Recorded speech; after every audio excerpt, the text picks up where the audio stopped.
Hey everyone, and welcome to Bite-Sized Tactics. In this video, I wanted to have a look at the Barbgaunts. They're a new unit that was just released in the Leviathan box set at the start of 10th edition.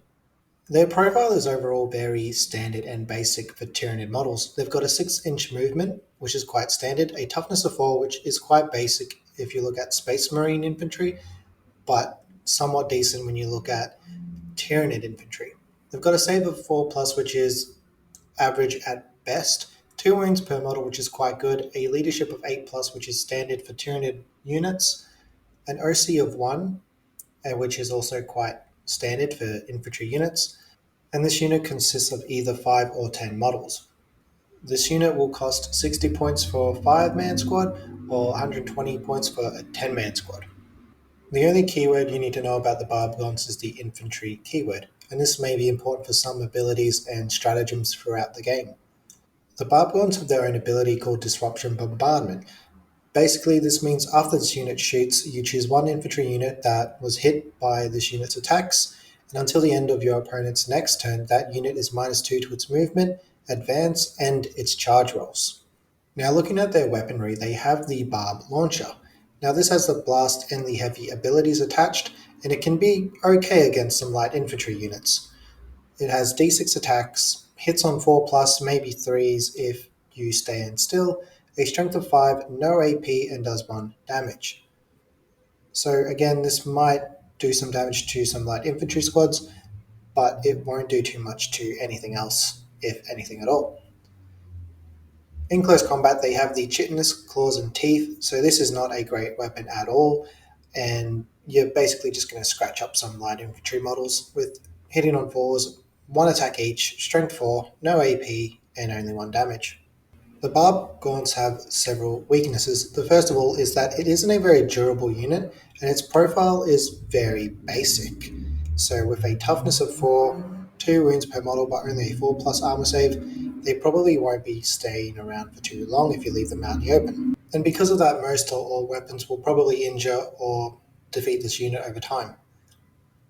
It also has quite a low damage output, even against infantry models with no AP and only doing 1 damage per wound.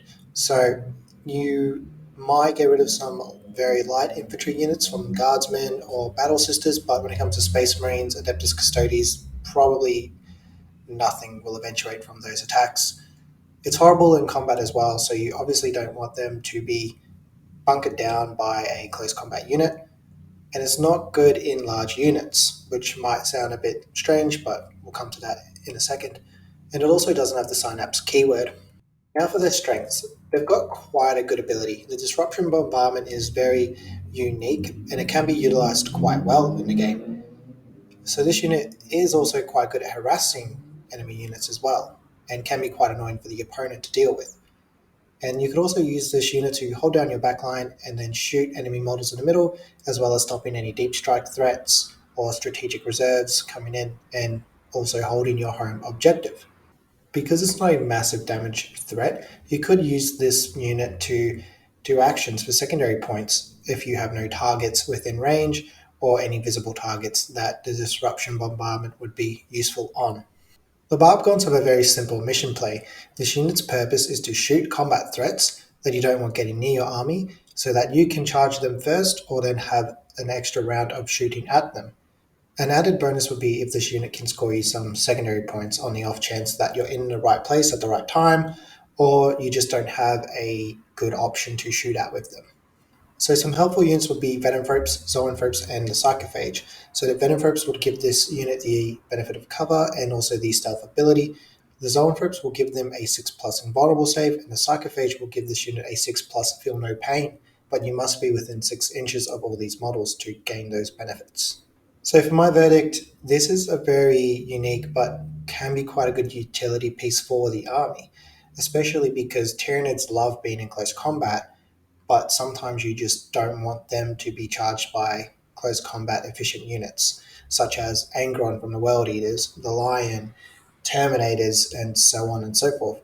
So being able to slow them down, stop them from advancing and charging, or just limit that range enough so that you can be the first to charge in and deal some damage could be quite helpful. Other than that, this unit probably won't have a real impact on the game. But I mean, it could be a real pain to deal with, especially if you take multiple units, because then you have multiple units being slowed down. And that's where you want those 5-man units instead of 10-man units. Thank you for watching the video. If you liked it, feel free to click that like button, comment whether you like the Barbgaunts as a new unit and it fills a gap in your Tyranid army. And if you like the channel and you want to support it, feel free to subscribe for more content.